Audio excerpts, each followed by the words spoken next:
জল দেন কেমনে আপনি?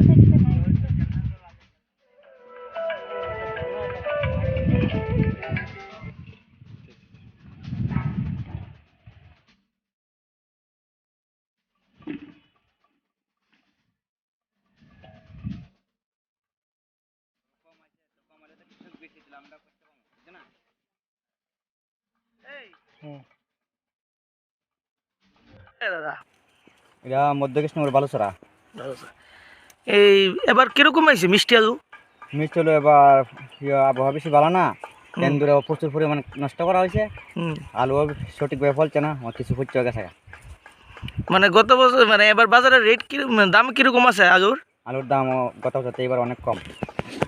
তো এবার কি মানে আপনারা যে মানে আলু চাষ করছেন, মিষ্টি আলু যে চাষ করছেন, এবার কি আপনার মানে গত বছর মানে তাদের কি এবার ক্ষতির সম্মুখীন হয়েছে নাকি? ক্ষতি রইতো, প্রচুর পরিমাণে ক্ষতি। গত বছর থেকে এবার অনেক ক্ষতি। কতখানিতে জমিতে করছেন আলু? আলু তো আমরা ইনকাম করতে গেলে পুরা মাড়ই আলু। মানে আনুমানিক কতখানি জমি কতটুকু জমি আছে জমিতে আলু চাষ করছেন? আমার মোটামুটি বেশি আইডিয়ার নাই, অত বেশি 25-30 খানি। কত বছর ধরে আপনারা মানে আপনারা কি মূল কি এখানে কৃষিকাজই করে সবাই নাকি? কৃষিকাজ, মানে কৃষিকাজের উপরেই আমাদের সংসার চলে। সংসার চলে। তো আপনার মানে কত বছর ধরে কৃষিকাজের সাথে জড়িত আছেন? বাপে করছে, দাদা করছে, ওগুলো আমরা কৃষির মধ্যে নির্ভর। কৃষির উপর নির্ভর নির্ভর মানে দীর্ঘ বছর যাবত। যাবত। আচ্ছা, এছাড়া মানে বিকল্প আর কোনো মানে রোজগার নাই, শুধু কৃষি আর কৃষি আলু? ওই তো এই দূরে নষ্ট করছে, ধরুন বৃষ্টি হয়েছে অনেক আগে, অনেক বুড়ো দিলাম, আলুটা গেছে ফুটছে গেছে। তো কৃষি দপ্তর আপনার কৃষি দপ্তর থেকে কি কোনো আলু যে ইঁদুরে খায় বা পোকামাকড় ধরে সেইভাবে কোনো ওষুধ আপনারা সাহায্য সহযোগিতা বা ওষুধপত্র দেয়নি? আমরা পাইছি না তো। পাইছেন না? না না। তো আপনারা নিজের টাকা দিয়ে সেরেই সব ওষুধপত্র কিনে দিতেছে? সব কিছু নিজের টাকা দিয়ে নিতেছি। আচ্ছা, আপনার নাম?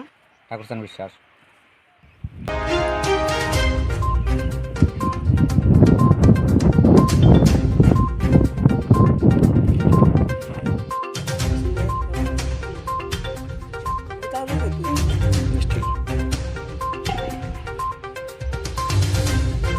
এদিকে মনে আমরা সব বেশিরভাগ কোনো মিষ্টি আলু খেয়েছি না। আমরা চিন্তা করলে চিন্তা করলো গলামে দড়ি দাম মেশিনে বাইরে নিয়ে আত্মহত্যা করে কৃষকরা।